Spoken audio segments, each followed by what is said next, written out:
అక్కినేని నాగార్జున ఇప్పుడు కుబేరా సినిమా ప్రమోషన్లలో బిజీగా ఉన్న సంగతి తెలిసిందే. డైరెక్టర్ శేఖర్ కమ్ముల తెరకెక్కించిన ఈ సినిమాలో కోలీవుడ్ హీరో ధనుష్, రష్మిక మందన నటిస్తున్నారు. త్వరలోనే ఈ మూవీ ఆడియన్స్ ముందుకు రానుంది. మరోవైపు అక్కినేని వారి ఇంట పెళ్లి బాజాలు మోగనున్నాయి.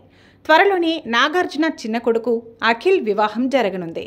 ఈ క్రమంలోనే సినీ నటుడు నాగార్జున ఆంధ్రప్రదేశ్ ముఖ్యమంత్రి నారా చంద్రబాబు నాయుడిని కలిశారు. ఉండవల్లిలోని సీఎం క్యాంప్ కార్యాలయంలో కలిసి తన చిన్న కొడుకు అఖిల్ వివాహానికి రావాల్సిందిగా చంద్రబాబును స్వయంగా ఆహ్వానించి వివాహ పత్రిక అందజేశారు. గతేడాది నవంబర్ నెలలో అక్కినేని అఖిల్ జైనబ్ రౌజీ అనే అమ్మాయితో నిశ్చితార్థం జరిగింది. కొంతకాలంగా ప్రేమలో ఉన్న వీరిద్దరూ ఇప్పుడు పెద్దల సమక్షంలో పెళ్లిపీటలు ఎక్కనున్నారు. వీరిద్దరి వివాహం జూన్ 6న హైదరాబాద్లోని అన్నపూర్ణ స్టూడియోలోనే జరగనున్నట్లు సమాచారం. గతేడాది హీరో నాగచైతన్య, శోభితా ధూళిపళ్ల వివాహం సైతం అదే స్టూడియోలో జరిగింది. అక్కినేని అఖిల్ ప్రస్తుతం సరైన హిట్ కోసం ఎదురు చూస్తున్నారు. 2015లో అఖిల్ మూవీతో హీరోగా ఎంట్రీ ఇచ్చాడు. కానీ ఈ సినిమా బాక్సాఫీస్ వద్ద డిజాస్టర్ అయింది.